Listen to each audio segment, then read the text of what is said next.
E aí, gente, seja bem-vindo. Meu Deus, caiu aqui. Seja bem-vindo a esse canal, tá bom? Onde que a gente fala de teologia, fala sobre a vida, porque meu propósito aqui é esse, tá bom? É entender a vida e a fé. Porque a gente precisa saber como que a nossa fé, o que ela molda em nós e como nós somos transformados ao passar dos anos, como nós vamos se tornando a imagem e semelhança de Cristo e como que a vida, como que Deus usa a vida em favor disso. Tá bom? Antes de começar aqui o nosso tema, que é falar sobre o texto, todas as coisas que operam para o bem daqueles que amam a Deus. Ou como eu gosto de falar desse texto. Antes da gente começar a falar sobre isso, eu quero te falar uma coisa. Se inscreva aqui nesse canal, tá bom, filho de Deus?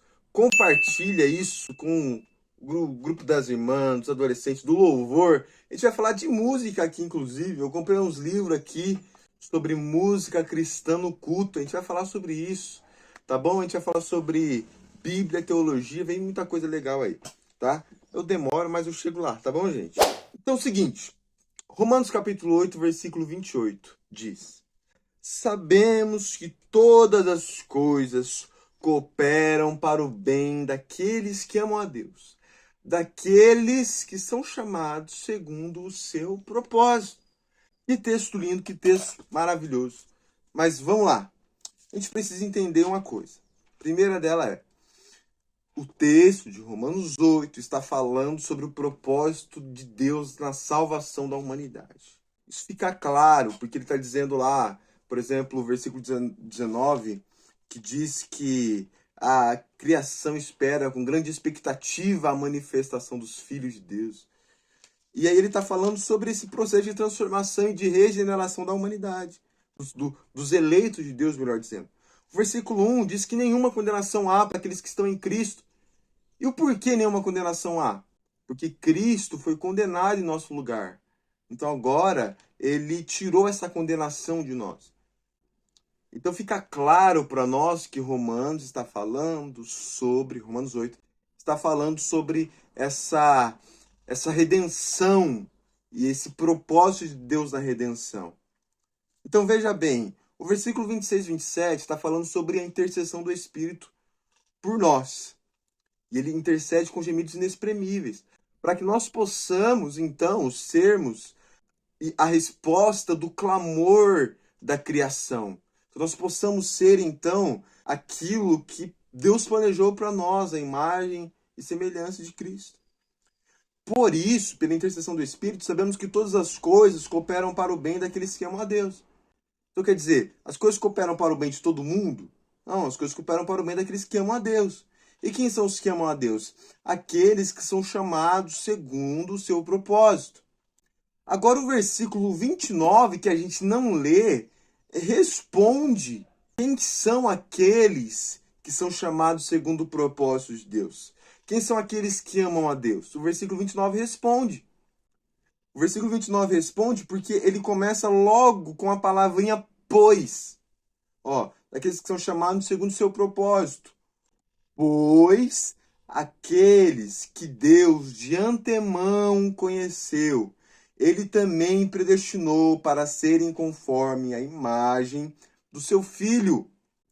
Então, quem são aqueles que amam a Deus? Quem são aqueles que são chamados segundo o seu propósito? Aqueles a qual Deus conheceu de antemão e predestinou para serem conforme a imagem do seu único Filho, o primogênito. Aí o texto não para aí, porque o texto continua lá, respondendo o porquê as coisas cooperam para o bem. Elas cooperam para o bem porque Deus ele predestinou os eleitos. Deus chamou os eleitos, o versículo 30. E aí ele continua, Deus predestinou, Deus chamou, Deus justificou e Deus glorificou os eleitos. Quer dizer, haja visto que Deus fez tudo isso lá na eternidade, antes de todos os eleitos, antes de toda a humanidade ter nascido, antes da criação do mundo existir. Deus, ele predestinou, chamou, justificou e glorificou o teu povo. Haja visto que Deus fez tudo isso, não existe nada mais que possa impedir que essas pessoas amem a Deus, que essas pessoas sejam salvas. Então, quando o texto está dizendo que todas as coisas cooperam para o bem, ele está dizendo que tudo coopera para o bem, de que aquele que foi eleito por Deus seja salvo, de que aquele que foi eleito por Deus seja chamado e seja encaminhado para a vida eterna.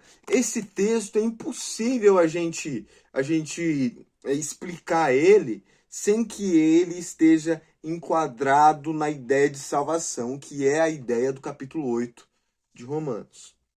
Está muito claro no capítulo. Então, quando a gente ouve, né, a gente entra numa situação difícil da vida, as pessoas costumam dizer o quê? Oh, fica tranquilo, porque tudo coopera para o bem. Agora veja, aqui está falando que tudo coopera para o bem daqueles que amam a Deus. Tudo coopera para o bem daqueles que são chamados por Deus. Tudo coopera para o bem daqueles que são eleitos por Deus. Isso revela o amor e a soberania de Deus. Nós sabemos, gente, tá? Nós sabemos que os sofrimentos produzem alguma coisa na humanidade como um todo. As pessoas que sofrem aprendem alguma coisa. Os sofrimentos cooperam para alguma coisa. Só que esse texto está falando sobre o plano de Deus na salvação. Então nós não podemos pegar esse texto e enquadrar ele para o universo todo, para a humanidade toda, porque esse texto está falando que tudo coopera para o bem daqueles que são eleitos e salvos pelo sangue de Cristo.